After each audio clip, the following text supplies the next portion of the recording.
This is a Rattle and Hum Sports podcast for Wednesday, May the 22nd, the year 2013, and we are talking Texas Rangers baseball right now with Rattle and Hum Sports contributor Dic Humphrey. How you doing, Dic? I'm fine. How are you doing? Doing very well. Thanks very much for coming on with us as always. The Rangers went into this ball game on this Wednesday against the Oakland A's, having not lost 3 in a row. They had not been swept in a 3 or more game series since July 2010, and they hadn't lost 3 straight home games since August of 2011 versus Boston. And they come away with a 3-1 win against the Oakland A's to end up at least salvaging the last game of the series there. Talk a little bit about today's ball game.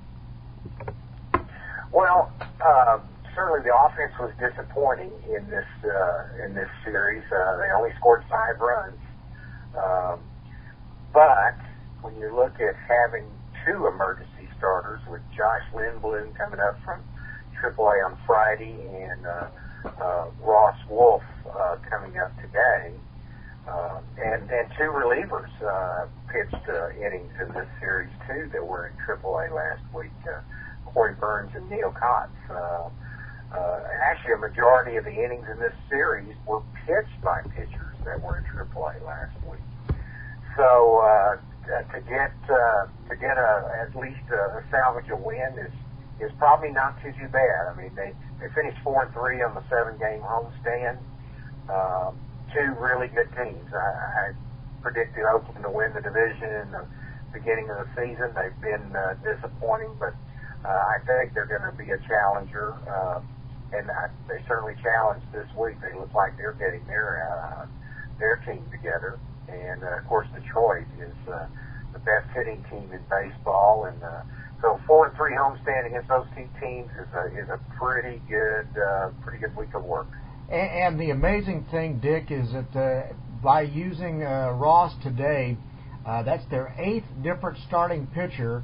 And yet the Rangers have now a 5.5-game lead in the American League West over second place Oakland. And this is only their 2nd home series of the season that they've lost. They continue to play great baseball for the most part, even given all the injury issues with their pitching staff. It is amazing. They're 15-7 at home. That's the best home record in the American League. And surprising with the 2 series, the only 2 series they've lost have been at home. But this is just a pretty good team, period. It plays good baseball in all aspects of the game. Talk a little bit about Russ Wolf and what you know about him and the performance that he put up today. I don't know a lot about him. He's a veteran. I mean, he's pitched in the major leagues. I think he's made 25 relief appearances. The Rangers had looked at him. I don't think he'd been in the majors since 2010. The Rangers had looked at him to be a starter and worked to convert him as one. And the need for a starter came up today when Nick Tepesh had blister problems on his throwing hand, and he got pushed back to Sunday. So he was sort of an emergency starter, but he was certainly a good story today. And Neil Kotz is another one that I think bears watching too. He was not on the 40-man roster, which probably delayed his getting here. He's left-handed, and they already have 3 left-handers in the bullpen, but he was simply outstanding today and pitched well last night in his Ranger debut. And you suspect that 4 left-handers is too many in this bullpen, and that they'll make a move to cut back to 3 and perhaps even 2. But Neil Kotz has a good chance of being one of those. Now you've got the Rangers and the A's at 3-3 in head-to-head matchups, and it looks like it's kind of going to be that way for the rest of the year, don't you think? I do think the A's are not going away. I think they are putting their team together, and the pitching is starting to come around for them. That was really sort of their problem early on. The pitching had not been what they expected. So they get that back together, they're not going away anytime soon. All right, let's talk about the 1-0 loss on Tuesday night. Darvish loses in that ball game in a great pitcher's duel where he got no support basically. But there is a lot of consternation right now with Ron Washington over the number of innings that Darvish has pitched. 2 starts ago, he had 120 pitches versus Boston. He threw 130 pitches versus Detroit 5 days ago. And then on Tuesday night, 101 pitches, and he looked tired. What do you make of the amount of use he's getting, and is there a danger of burning him out here in the spring and maybe not having him available later in the summer? He is a workhorse, and he is at 26 is kind of the real heart of his career there. He was used to throwing a lot of pitches and a lot of innings in Japan. Obviously, there were different hitters in Japan, and they have 6-man rotations over there. He was often pitching with an off day just once a week. But certainly there was a lot of criticism last week when Washington pushed him to 130 pitches against the Tigers in that opener on Thursday night, especially with a 6-run lead going into the 8th inning. And he apparently Tuesday night, Darvish wanted to stay in and pitch the 7th inning. It was Washington that pretty well insisted, perhaps in response to the firestorm over the usage, to cut him off at 6 innings and 101 pitches. Yeah. They've got an off day this week. They can kind of use that, maybe push him an extra day. I think they're going to have some once every 6 days with some off days come up. I don't think there's a big danger of it, but it's something that needs to be monitored. It could happen if they keep pushing him too hard. You mentioned the offense. Was this more just a case of the A's with great pitching, or is the offense kind of in a funk right now, the first inning of today's game notwithstanding? A little bit of a head-scratcher there. It almost looked like in the first 2 games that the team had really gotten up for Detroit. That head-to-head competition last weekend in that 4-game series, and they had the exhilaration of winning 3 out of 4, and they almost looked like they were on a downer from that high the first 2 games. And certainly Dan Straley pitching the shutout was just a real head-scratcher. The Rangers had knocked him around easily last week on Wednesday in the final game in Oakland. And Straley's ERA was more than 7, and he was just somebody coming back from injury away from being out of the rotation. So it is a head-scratcher. Jared Parker pitched today, and he's only 2-6 now with the loss, but he's been a pretty good pitcher against the Rangers. But they pitched well. I've got to give them some credit. I mean, they got outs. Certainly Monday there were some opportunities for the Rangers somewhat to score, but it just didn't happen.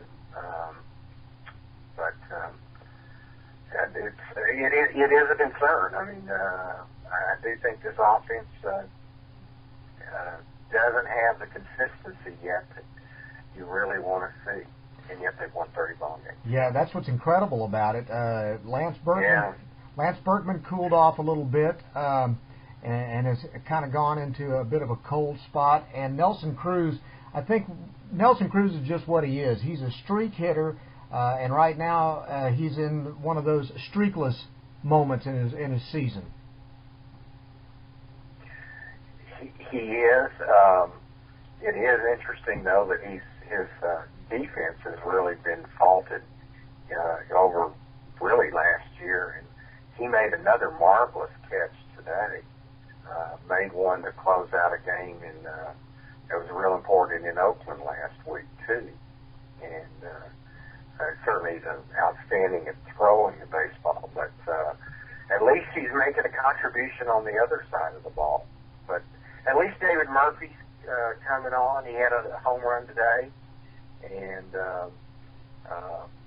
Adrian Beltre looks like he's back where you expect him to be. So the batting order it's got some good signs as well as the bad ones. I mean, that's what you need is to hopefully you have enough good players that somebody's doing good at all times. These Rangers in these ball games against Oakland swung at a lot of early pitches, were really aggressive, didn't get runners in scoring position. They were 0 for 4 Monday night with runners in scoring position, didn't get a runner in scoring position on Tuesday. Is that the MO for the Rangers, or is this just one particular series where they were just a bit undisciplined at the plate? You know, I know that's something that Washington has wanted to have is more patient hitters, really, since he's been here. When he first got here, he certainly had a lot of hitters that just isn't their style. Josh Hamilton was one. Michael Young was one.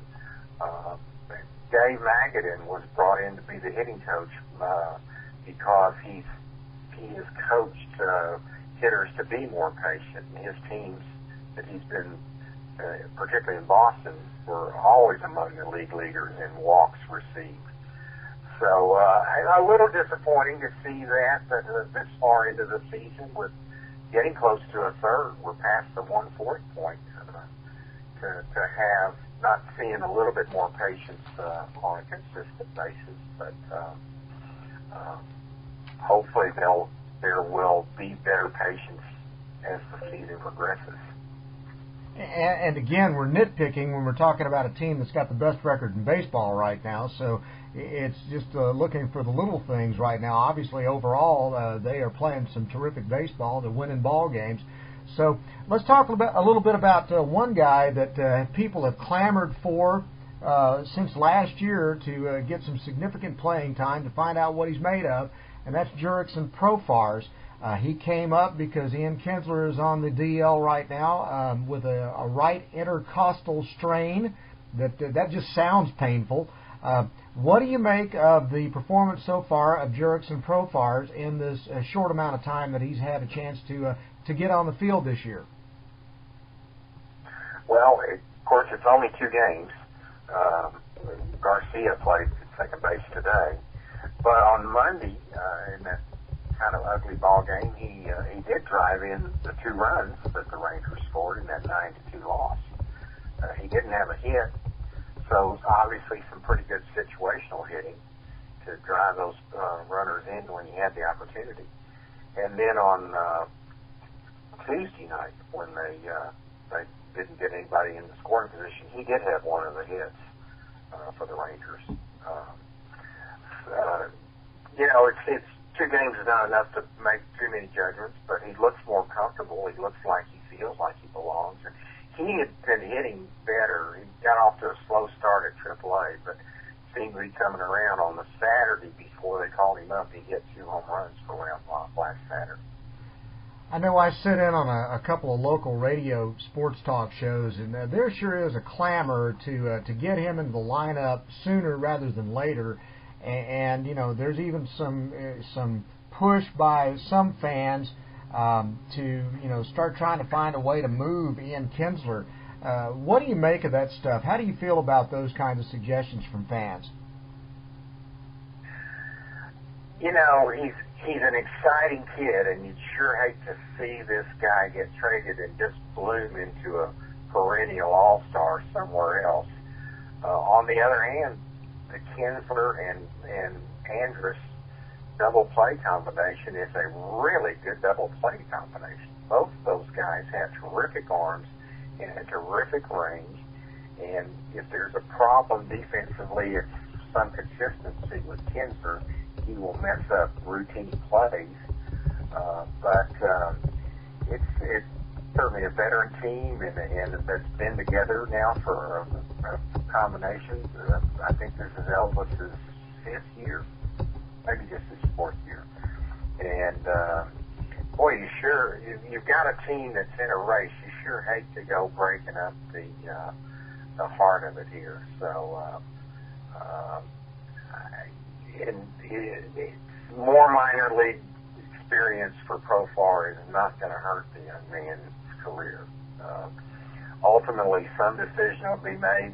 I don't know that it'll be made before the winter, but obviously there's three very good players for two positions, and I'm not sure how that's going to shake out in the end. I doubt John Daniels knows either. Looking at the pitching situation right now, obviously the Rangers are having to go to the minor leagues and bring guys up and shuffle things around as they continue to have guys on the DL right now. First of all, what do you think of the decision to release Derek Lowe? Well, he did clear waivers. He has the option to go to the minor leagues and stay in the Rangers organization. But really and truly, he had one nice outing in long relief earlier this year. He had really not pitched very well.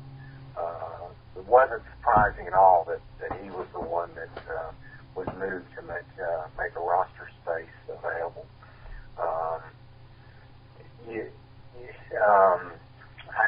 I don't know whether he really fits. There's certainly some nice performances from some of these younger guys. So far, particularly the two guys in the bullpen have come through, and you just keep throwing enough arms, maybe they'll have more than two really good guys as set up relievers for Joe Hudson. All right, and then how concerned are you by Colby Lewis's second rehab start from the flexor tendon surgery? He admits he's not yet able to get big league pitchers out. Not sure how long it's going to take to get to that point. He threw 47 pitches and he allowed 2 runs in 2 1/3 innings Monday for Double-A Frisco, but he says his arm strength is just not there yet, and he's not sure when he's going to get it there. So how concerned should Ranger fans be right now? Well, anytime you have that surgery, it's not a slam dunk that somebody's going to come back, and it often takes longer than they project. Being capable of throwing is one thing, but being able to throw it well enough to get major league hitters out is often another. So I don't know that it's surprising. I think there's still optimism he will come back and be effective, but at least the Rangers have a lot of other options if it doesn't happen. Well, now the Rangers get the day off, and then they head on the road to take on Seattle and Arizona in the next 2 series. It looks like it should be, at least with the Seattle series, not quite as formidable as what they've dealt with the A's, Tigers, A's. And then they've got a big series with the National League team that's going very well in Arizona. Based on what you've seen right now at 30-17, how would you assess these Texas Rangers at this point in the season? Oh, I think if anything, they're certainly their record is just outstanding, and a surprise. I mean, they've certainly outperformed what most people thought with all the question marks they had. I mean, the bullpen was a question mark. Really, the starters after Harrison and Darvish were question marks. And a lot of question marks about the offense, particularly with Hamilton and Napoli gone. So to have this record is just you could almost say they're a surprise team. I have to take a little issue with you on this weekend. Playing the Mariners, they faced Felix Hernandez on Saturday. His ERA is 2.07, and they face Hisashi Iwakuma on Sunday, and his ERA is 2.37. So that's a difficult ballpark for hitters. So they've got their work cut out for them this weekend. Let me retract what I just said. I'll be happy to do that. Okay, and as far as the season has gone and dealing with all that they're dealing with at this point, Reed Ryan is named the president of the Houston Astros, and that seems. I guess my question is, does that then mean that there is a greater or less chance that Nolan Ryan could end up with the Astros organization working with his son? Well, personally, I don't see a whole lot of chance of him there, maybe on some consulting basis. But having said that, I think the way this whole thing has unraveled over the past few months with his relationship with John Daniels and the ownership's position on this, I think there's a good chance that Nolan is not back with the team after this season. I'm not sure whether he'll be in Houston doing something else, but I think there's a good chance he won't be back. That's not. I can't really say why I feel that way. Is that how detrimental would that be to the organization? Well, there's certainly some front office people that are good people that have really enhanced the ballpark experience. The ticket people are more customer friendly. Some of these people have worked with Bryan in Round Rock, and they could be leaving, especially if Nolan leaves. This organization, until Nolan came along, didn't have a good reputation for dealing with customers, and especially during the Hicks era. I mean, they had one of those seasons actually got the attendance down below 2 million, which that hadn't happened since 1988 in the old ballpark. So it could be damaging in ways that are not immediately obvious to everyone.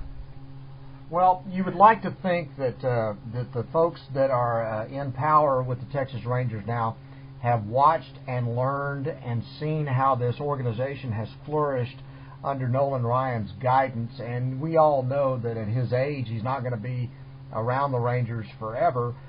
So you would hope that at least they've watched and really learned how to run a baseball team based on the way Nolan set the direction for things, and you'd like to think they could maintain it. But it sure would be a PR hit for the Rangers to see Nolan Ryan leave this team, as revered as he is in Arlington, and then even more so to see him go back down to Houston in a division rivals organization, and with an opportunity to make a real fingerprint, really make an impression on that organization as struggling as it is right now. There's no question he would be a loss.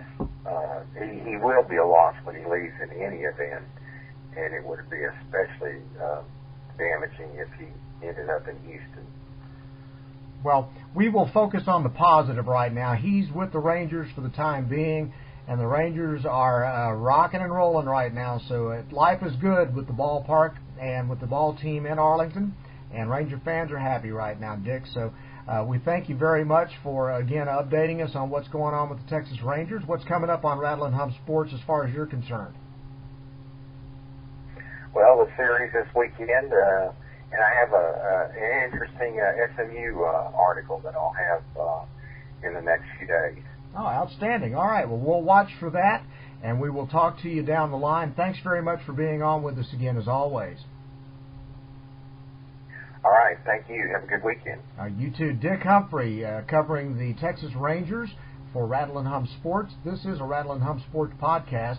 I'm Bryan Houston. Thanks very much for listening, and we'll talk to you next time.